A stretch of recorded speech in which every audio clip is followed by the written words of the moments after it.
Hello and welcome to the 2015 WTF World Taekwondo Championships here in the very impressive Tractor Arena in Chelyabinsk, Russia. Over 120 countries from around the world have brought their athletes in the hope of... Brought to you in association with the WTF and Wu-Igumenova. Чемпионат проходит при поддержке Всемирной Федерации Taekwondo.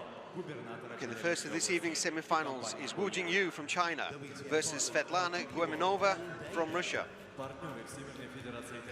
Jingyu, 2 times Olympic champion, 2 times world champion, started training when she was 12 years of age. After the Olympic Games, she made a film about her life story and how she was inspired and dreamed of being an Olympic champion, and then actually made that achievement not just once but twice.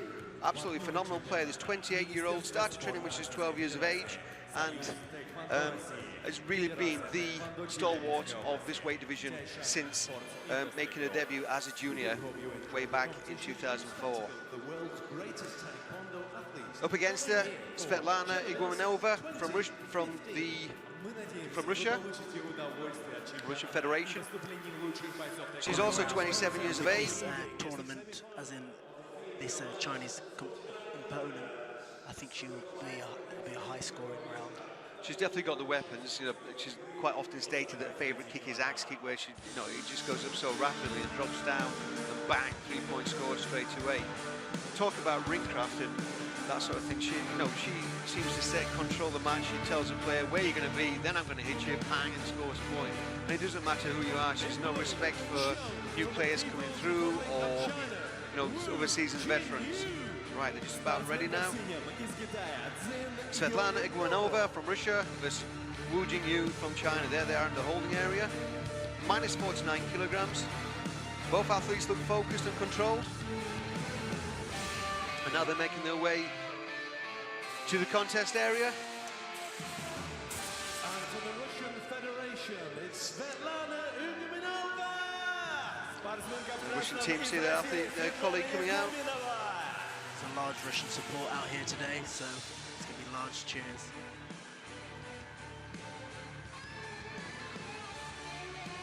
I wonder what a mindset is. You know, you're going out there against a living legend, basically. 2 times Olympic champion, 2 times world champion. How do you cope with that? I think it's a case of you're both there and anyone can win on the day. So, you know, you go with your tactics and your strengths against theirs and see who comes out on top. Well, we've been proven lots of times that the person who's a favourite on paper doesn't necessarily take the match. That was the case yesterday. So, you know, let's see, you know, if this home advantage can suit the Russian. You've got Elizabeth Flores, who's refereeing from Mexico.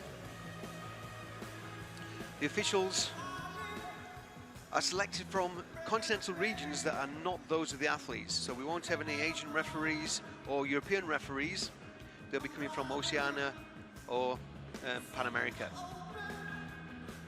That way to avoid any bias. And again, the pressure is on for the referees because they're being assessed as well, and they are going through a selection process right now for Rio 2016. Currently here we have 100 referees, and they're going to be whittled down to 50 to go to the games.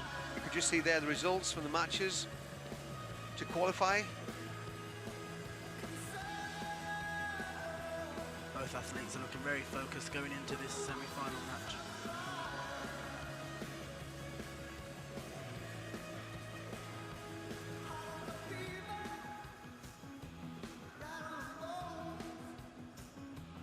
For those new to Taekwondo, we score punches of 1 point to the body. A kick to the body is worth 1 point. If it rotates or spins to the body, it's worth 3 points. A kick to the head is worth 3 points, and a rotating kick is worth 4 points to the head.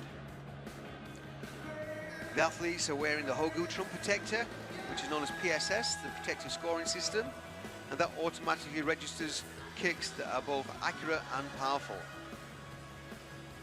So the referee there handing the video replay appeal card to the coach. If he sees something that he wants to contest, he can raise that up, and there'll be a video replay, which was a concept that was introduced. The match is about to get underway. Very respectful bow and handshake there. Arena's gone silent.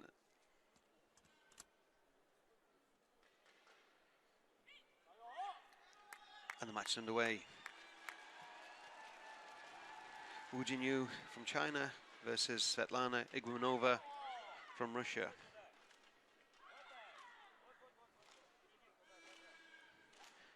Again, most of the attacking is from the front leg. It is definitely more dynamic than what we saw in the lightweight category. And China goes up for the headshot, just short. That distinctive axe kick that we talked about just a few moments ago, and she went for it straight away. Svetlana going for the counter kick. Both opponents fighting in open stance now. Exchanging off the front leg, controlling the distance. Referee keeps encouraging them to fight, but I think they're just weighing each other up right now. There's a bat leg. Strong bat leg. Didn't score or register, but the Svetlana's come on the counter and taken a point. So Jingyu goes in there, scores, throws off the bat leg, and the Russian comes up with a fast counter kick. Not as powerful, but it's good enough to score. She's taken an early lead, 1-0. There's a back kick from the Olympic champion. She won't be concerned about that 1 point as yet. She's headhunting, she's going up high. Like you said, she's just done the back kick, which would be worth 3 points if it actually impacted. So she's definitely the more proactive. Svetlana looking to do the pick her up on the counter.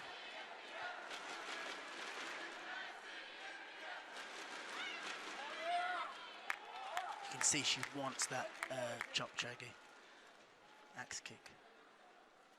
There it is. There it is. There The referee is going to count there. That's going to be a standing count. You could see her weighing up the distance and getting the right timing, and there it was. 3 points to the head. Scoring clean. I think at this early point, that's not a bad kick to be going out. Oh, and a return from the Russian. Didn't score on. No, there's no score there, but she went for her own headshot. She'll be happy. That will give her the confidence after being kicked in the head, getting the standing count. Yep. She's very brave to then go and do a counter kick herself, so she'll be quite pleased with that. She got something back. She didn't get the points for it, but even so, she knows that she's capable of doing it. Exactly. She had the distance, but just unfortunately didn't score. So we mentioned right at the very beginning the axe kick that Jingyu is a Chief Pro was right. That's very good of her. It makes it sound like we know what we're talking about there. She seems very, very composed, but you would expect that. She's been here many times before, 2 times world champion, 2 times Olympic champion. Look at this, straight through. Don't think there can be any dispute in that. The referee starts a standing count. The Russian wasn't especially hurt, but it's a very, very clear 3 points. Second round about to get underway. Each round is of 2-minute duration. There's 3 rounds. In the event of a tied score after 3 rounds, then there's a golden point competition where the first person to score wins. If it's still a draw at the end of that, then there's certain criteria that come into play for superiority, and we'll explain that a little bit later, but hopefully we won't go to that in this match. Both come out fast off the front leg. The Chinese player does seem to like to use the left leg, the rear leg, more than what we saw yesterday from either the male or the female category, so she's very confident with that, and it is a very, very fast kick. Goes up the axe again. Yeah, very much so. So with the chop there, ready for the distance, and then after that, she repeats to the body. The Russian opponent seems to like the counter. There's another point, body shot. She's incredibly fast, this Chinese athlete. You think the punch, the first punch of the match attempt? She did that to maybe draw the distance, and then she could work with the back leg to the body. I know she missed a few of the Grand Prix last year, and you sort of wondered, has she still got the motivation to carry on, being 28 years old and twice Olympic champion, twice world champion? Does she need to carry on? But and twice Asian champion. Of course, yeah, sorry, yeah. So she's really, there's no doubt about that today. She's here and means business.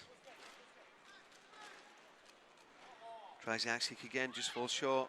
Goes into the body as a follow-up technique. Russian athlete looking very frustrated there. Took a deep breath there because they gave another point away. Well, I would rather say gave it away, to be honest. That's not fair observation. It was a rapid kick to the body. They're both in close stance now. I think Wu wants the back kick, and she did try the back kick.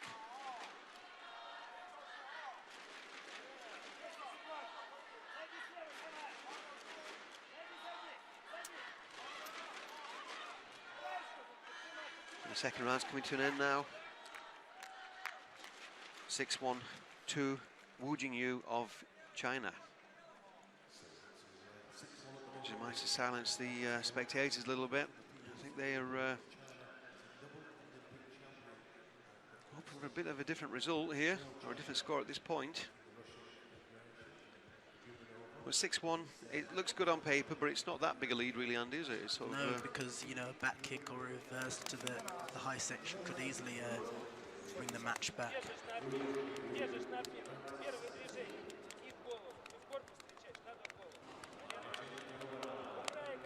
See this kick to the body, frustrating. She almost looks like she's smiling there, but I don't think it's actually a smile. Then she goes up for her own headshot, which the Chinese athlete covers. That girl looks focused and relaxed. Yeah, very calm, focused, ready to go and execute. So, the last round, third round, in this first semi-final at the 2015 World Taekwondo Championships in Chelyabinsk, Russia. Wu Jingyu from China versus Svetlana Igumenova from Russia. Strong kick to the body again. It's registering, as you can sometimes see on the monitors, but not quite enough to score down. That will make a difference. Should it be a tied score at the end of the golden point round, then the player that impacts the most will get the decision of superiority. Within that exchange, China just scored. Svetlana can't really answer that when she's moving forwards. Now there's a punch from China.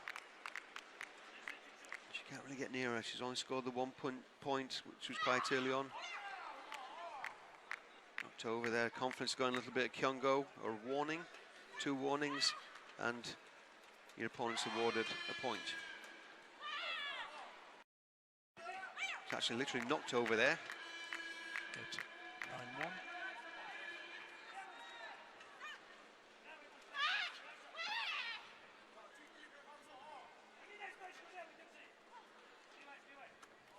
Let's just approaching the last minute of the third round.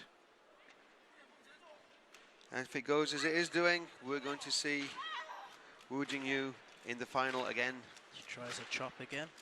She might have just clipped her leg there a little bit. Now look, she looks like she's nodding. She's like an sparring exercise, a training session here, not the semi-finals of the World Championships. The last 40 seconds, using a movement at distance. Late in the game. There's the back kick. It's a little bit low, that one, but it registered 21. Bit more than that would have scored. I think Svetlana here is going to be settling for the bronze medal.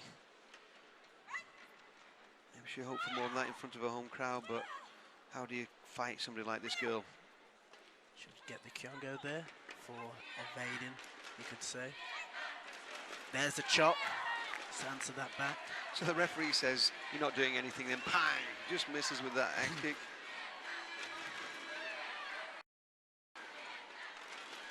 And that's it. Wu Jingyu from China once again makes it to the final of the World Taekwondo Championships. What an amazing athlete. Absolutely phenomenal performance, confident. I don't know what I'd be thinking if I was the coach from Korea or Serbia. You know, are they going to change some gameplay or something? It'll be interesting to see.